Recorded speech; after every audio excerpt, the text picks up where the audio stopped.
एवं मेरे प्रिय साथियों, आज मैं प्रीति कालरा डी कृष्ण मूर्धल की छात्रा आपके समक्ष एक कवि कहते प्रतिभागी बनकर आपके समक्ष प्रस्तुत करूंगी कि इस कविता जो सुमित्रा नंदन पंत ने लिखी है उसका क्या अर्थ है। सुमित्रा नंदन पंत, जैसे कि मेरे साथी ने कहा, एक ऐसी ही कवयित्री रही हैं जिन्होंने प्रकृति से प्रेरणा लेकर हम मनुष्य को कैसे अपने जीवन में रिलेट कर सकते हैं कि जैसे प्रकृति कुछ सिंबल देती है, कभी कभी साइंस देती है, तो हम उसको अपने मनुष्य जीवन में कैसे उतार सकते हैं।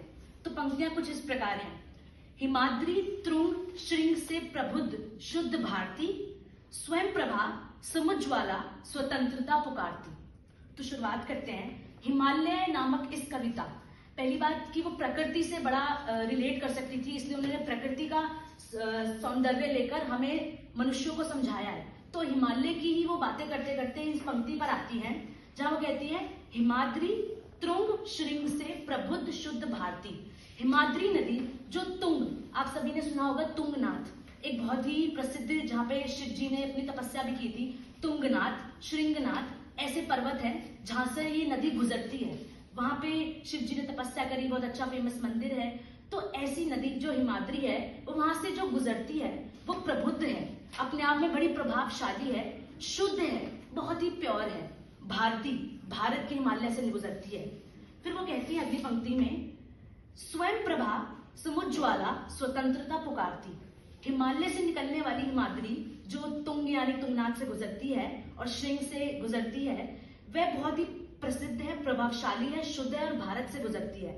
स्वयं प्रभा यानी सेल्फ डिपेंडेंसी, जो हम कहते हैं ना, आत्मनिर्भर बनना, वो खुद वहां से निकलती है, इतनी सेल्फ डिपेंडेंट है कि उसको किसी और की जरूरत नहीं है। उसका पानी कितने ही जीव जंतु और कितने ही पेड़ पौधों से होकर गुजरता है, जो उनको शुद्ध फीलिंग देता है, उनको जीवित रखता है। वहां से होकर गुजरती है समुज्ज्वला। ये समुज्ज्वला वर्ड जो उन्होंने यूज करा है, हम सबको पता है, साइंस हमने पढ़ी है कि समुख ज्वाला, जिसके अंदर समुख ज्वाला हो, समुज्ज्वला। हमारे जो पर्वत बने थे, हमारी नदियां बनी थी, वो पहले एक रॉक बॉम्ब हुआ करता था हमारा अर्थ जो है। उसके बाद जब डिवाइडेशन धीरे धीरे हुआ, क्रस्ट मैंटल और ये सब हुआ, तब पर्वत और नदियां अलग हुई। तो कहती है ऐसी नदी जिसके खुद के अंदर ज्वाला प्रमुख हो रखी है, समा रखी है, जो स्वयं इतनी सेल्फ डिपेंडेंट है, स्वयं प्रभा है, वो स्वतंत्रता पुकारती है। मतलब जब एक नदी जो खुद अपने आप में शुद्ध है, स्वतंत्र है, जो सेल्फ डिपेंडेंट है, आत्मनिर्भर है, वो तक स्वतंत्रता पुकारती है।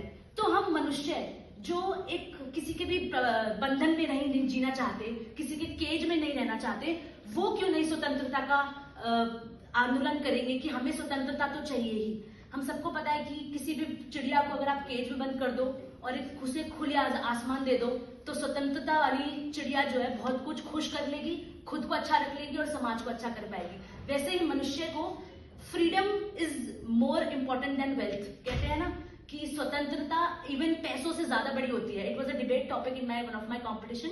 तो यही होता है कि स्वतंत्रता मनुष्य तक को चाहिए, तो वो जो नदी जो अपने आप में सेल्फ डिपेंडेंट बनना चाहती है, जो शुद्ध भी है, वो तक स्वतंत्रता पुकारती है। यही इन पंक्तियों का सार था। धन्यवाद।